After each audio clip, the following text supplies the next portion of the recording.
Hello everyone and welcome to our channel holistic facts. आज के हमारे प्रीलिम्स प्राइम वीडियो की सीरीज़ में हम आपको इंडिया और मलेशिया के बारे में बताना चाहते हैं।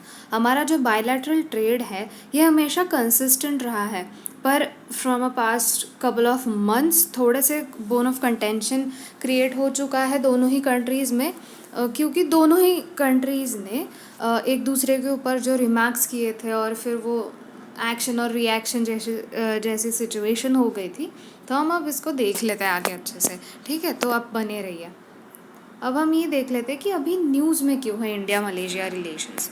अब इंडिया ने इम्पोज की है anti dumping duty on Malaysian calculators. ठीक है, मलेशिया से जो इलेक्ट्रॉनिक कैलकुलेटर्स हम इंपोर्ट करते हैं उस पे एंटी डंपिंग ड्यूटी लगाई गई है फॉर 5 years। ठीक है, तो अब ये एंटी डंपिंग ड्यूटी जो है ये कैसे लगाई और किसने लगाई?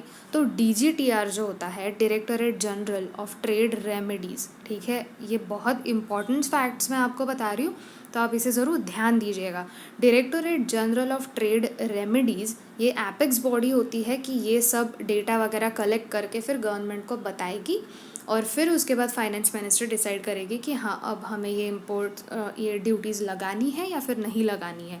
ठीक है, तो DGTR जो है इन्होंने बताया कि मलेशिया में जिस प्राइसेस पे वो अपने कैलकुलेटर्स बेच रहे हैं उससे कई कम मतलब उससे भी कम प्राइसेस में वो इंडिया में भेज रहे हैं। ठीक है, तो इसके वजह से अपनी जो डोमेस्टिक इंडस्ट्रीज़ है इनको काफ़ी ज़्यादा नुकसान होता है और मैन्युफैक्चरिंग इंडस्ट्री जो है या फिर जो छोटे छोटे पार्ट्स असेंबल करते हैं बहुत ज़्यादा उन्हें नुकसान हो रहा है। ठीक है, तो इसीलिए यहाँ पे गवर्नमेंट ने डिसाइड किया है कि हम इनके ऊपर एंटी डंपिंग ड्यूटी लगाएंगे।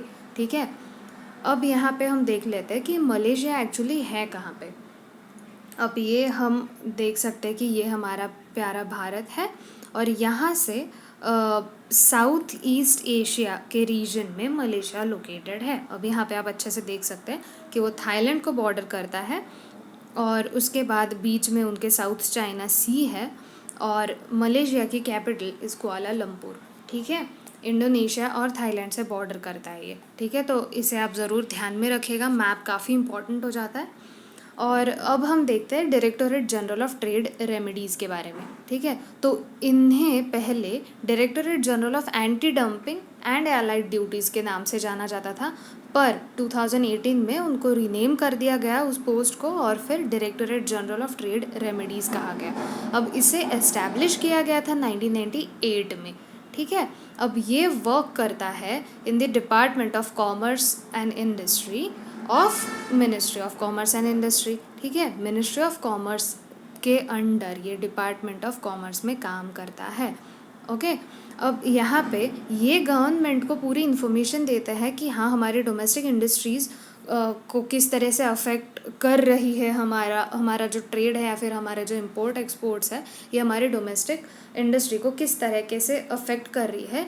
ये सारी इन्फॉर्मेशन DGTR हमारे गवर्नमेंट को देता है। ठीक है, और ये सारा जो कॉन्सेप्ट है ये अनफेयर ट्रेड प्रैक्टिसेस को रोकने के लिए है। ठीक है, अनफेयर ट्रेड जो होती है, अब जैसे कि हमारा सबसे बड़ा थ्रेट इज़ चाइना, कि चाइना डंपिंग करता है हमारी कंट्री में, क्योंकि जैसे कि आप सबको पता होगा कि हमेशा चाइना के प्रोडक्ट्स काफ़ी सस्ते दामों में हमें मिल जाते हैं। ठीक है, तो इसीलिए हमारी डोमेस्टिक इंडस्ट्री सबसे ज़्यादा अफेक्टेड है। तो ये हमारी गवर्नमेंट का एक सॉल्यूशन है या फिर गवर्नमेंट काफ़ी ज़्यादा ट्राई करती है कि ऐसे ना हो, इसीलिए ये सारे मेजर्स उसके अंडर आते हैं। ठीक है, अब हम देखते हैं आगे। अब ये जो WTO के मेंबर्स होते हैं, वर्ल्ड ट्रेड ऑर्गेनाइजेशन जो है हमारी, ऑलमोस्ट पूरी दुनिया इसकी मेंबर है। तो यहाँ पे अनफेयर ट्रेड प्रैक्टिसेस को रोकने के लिए WTO कुछ मेजर्स देता है कि हाँ आप ये ड्यूटीज़ आप अप्लाई कर सकते हो। उसी में से एक है एंटी डंपिंग ड्यूटी, और 2 और ड्यूटीज़ है जिसे कहा जाता है काउंटरवेलिंग ड्यूटी और सेफ गार्ड ड्यूटी। अब आपको ये ध्यान में आना चाहिए कि हमेशा ये सारी ड्यूटीज़ खुद की कंट्री के डोमेस्टिक जो प्रोड्यूसर्स है, मैन्युफैक्चरर्स है, इनको बचाने के लिए ये ड्यूटीज़ लगाई जाती है।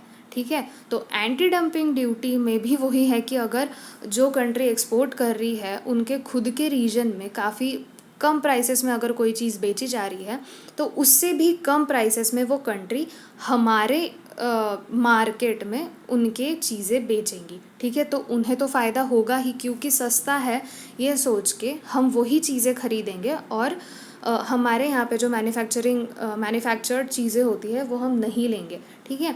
तो इसे प्रोटेक्ट करने के लिए एंटी डंपिंग ड्यूटी लगाई जाती है, एक एक्स्ट्रा चार्ज लगाया जाता है इम्पोर्ट्स पे, कि ये जो अनफेयर ट्रेड प्रैक्टिसेस है इसे रोका जाए। काउंटर वेलिंग ड्यूटी भी सेम होती है। अब काउंटर वेलिंग ड्यूटी का ऐसे होता है कि अगर किसी कंट्री में कोई चीज़ मैन्युफैक्चर हो रही है तो वो कंट्री अपने लोगों को एक मतलब थोड़े सब्सिडीज़ प्रोवाइड करेंगे, कि जिनसे उन्हें फ़ायदा होगा, कि उनका मैन्युफैक्चरिंग और बढ़ेगा उससे, ठीक है। और फिर वही चीज़ें वो हमारे यहाँ पे एक्सपोर्ट करेंगी, एंड अगेन हमें लॉस झेलना पड़ेगा, क्योंकि उनकी चीज़ें काफ़ी सस्ते में हमारे यहाँ पे मिल जाएंगी, ठीक है। तो इसे रोकने के लिए एक्स्ट्रा काउंटर वेलिंग ड्यूटी लगानी पड़ती है, ताकि जो गैप है ना, जो गैप है प्रोडक्ट्स में, प्राइसेस के बीच में जो गैप है उसे कैप किया जाए। अगेन सेफ गार्ड ड्यूटी भी सेम है, कि हम जिस तरीके से इम्पोर्ट करते हैं तो हमारी डोमेस्टिक इंडस्ट्री को कितना असर पड़ रहा है उसके हिसाब से ये ड्यूटी लगाई जाती है। ये तीनों ही मेजर्स हमारी खुद की इंडस्ट्रीज़ को बचाने के लिए यूज़ किए जाते हैं। अब एंटी डंपिंग ड्यूटी और काउंटर वेलिंग ड्यूटी के बीच में डिफरेंस क्या है? तो anti dumping duty are levied on goods that are imported at a substantially low prices, whereas countervailing duties are levied on subsidized products, ठीक है। अब जैसे कि मैंने बताया कि सब्सिडीज़ दी जाती है, एंटी डंपिंग ड्यूटी में सब्सिडीज़ को देखा नहीं जाता, काउंटरवेलिंग ड्यूटी में सब्सिडीज़ को देखा जाता है और फिर उसके हिसाब से ड्यूटी इम्पोर्ट की जाती है। ये एक काफ़ी इंपॉर्टेंट डिफरेंस है, इसे याद रखिएगा। अब हम देखते हैं कि इंडिया और मलेशिया के रिलेशंस में हमेशा से ही प्रॉब्लम रहे हैं क्या? तो नहीं, ऐसी बिल्कुल ही बात नहीं है। हमारी जो बायलैटरल ट्रेड है, it stood on $17.25 billion in 2018 to 19, ठीक है। 18-19 के फिजिकल ईयर में हमारी जो ट्रेड हुआ है मलेशिया के साथ, दैट वाज $17.25 बिलियन, और ये बढ़ा है फ्रॉम $14.71 बिलियन, ठीक है। ऑलमोस्ट 3 बिलियन का डिफरेंस है इसमें, 3 बिलियन से बढ़ी है हमारी ट्रेड। और सिंगापुर और मलेशिया, ये दोनों कंट्रीज़ हमारे लिए काफ़ी इंपॉर्टेंट रही है। अब आपको सिंगापुर के बारे में ये पता होना चाहिए कि सबसे ज़्यादा FDI सिंगापुर से आता है, फॉरेन करेंसी सबसे ज़्यादा सिंगापुर से आती है हमारे कंट्री में। और मलेशिया का भी जो पार्ट है वो इम्पॉर्टेंट पार्ट प्ले करता है मलेशिया पाम ऑयल के इंडस्ट्री में, ठीक है। तो अब सिंगापुर और मलेशिया हमारे इंडिया की एक्ट ईस्ट पॉलिसी में काफ़ी ज़्यादा इम्पॉर्टेंट प्लेस है इन दोनों का, ठीक है। और हमारी जो आसियान के साथ कोएलिशन है उसमें भी मलेशिया तो है ही, आसियान की जो 10 कंट्रीज़ है उसमें मलेशिया एक मेंबर है, तो ऑटोमेटिकली हमारा मलेशिया के साथ अच्छे रिलेशंस हो जाते हैं। ट्रेड और एंटी टेरर प्लेटफॉर्म में ये दोनों कंट्रीज़ हमेशा साथ में रही है। और फिर हमारा 60th year of India Malaysia diplomatic relations भी हुआ इन 2017, ठीक है। यहाँ पे उन्होंने प्लेज किया था कि $5 बिलियन की 2-वे इन्वेस्टमेंट हम करेंगे, मतलब एक दूसरे की कंट्री में $5 बिलियन की इन्वेस्टमेंट करेंगे।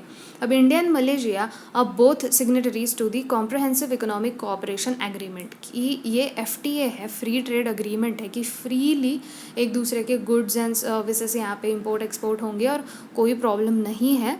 और ये जो सी का जो एग्रीमेंट है, कॉम्प्रहेंसिव इकोनॉमिक कोऑपरेशन एग्रीमेंट, ये आसियान के साथ हमारी है, तो मलेशिया के साथ भी है, ठीक है। आसियान एक ग्रुप है जिसमें मलेशिया एक पार्ट है, तो इंडिया ने पूरे के पूरे ग्रुप के साथ ये एग्रीमेंट की है, तो बाय डिफ़ॉल्ट मलेशिया के साथ हमारी ये एग्रीमेंट है।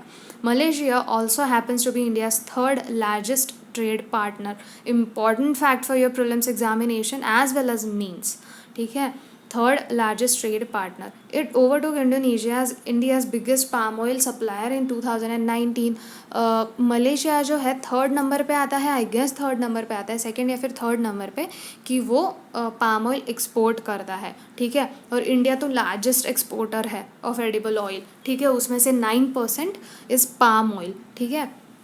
अब यहाँ पे हम सबसे ज़्यादा इंडोनेशिया से पाम ऑयल लेते थे, पर अब हम मलेशिया से लेने लग गए थे। पर अब जैसे कि दोनों के बीच में प्रॉब्लम्स शुरू हुई जब मलेशियन प्राइम मिनिस्टर ने जम्मू एंड कश्मीर को इंडिया ने इन्वेड किया है, या फिर CAA के अगेंस्ट उन्होंने कुछ बातें कही कि इंडिया कहता तो है कि इंडिया सेक्युलर है बट इट्स नॉट। तो ये जो इंटरनल मैटर में मलेशिया के प्राइम मिनिस्टर ने कमेंट किया, महाथिर बिन मोहम्मद नाम है उनका, तो फिर इंडिया को थोड़ा सा हर्ट हुआ और इंडिया ने भी कुछ चीज़ें की। अब जैसे पाम ऑयल पे रिस्ट्रिक्शन लेकर आ गए कि हाँ, ये जो रिफाइंड पाम ऑयल है ये अब इंडिया नहीं लेगा, या फिर एक्स्ट्रा ड्यूटीज़ लगाई। प्लस अब जैसे कि ये कैलकुलेटर है, ये जो छोटी छोटी चीज़ें होती है ना, दिस इज़ अ जेस्चर कि हाँ, अभी हमारे रिलेशंस अच्छे हैं कि बुरे हैं। तो फिर हम और देखेंगे, और जैसे जैसे हमें चीज़ें इन्फॉर्मेशन मिलती जाएगी हम आपको प्रोवाइड करेंगे। तो आप बने रहिए। Thank you so much for listening. Please do like, share and subscribe to our channel holistic facts.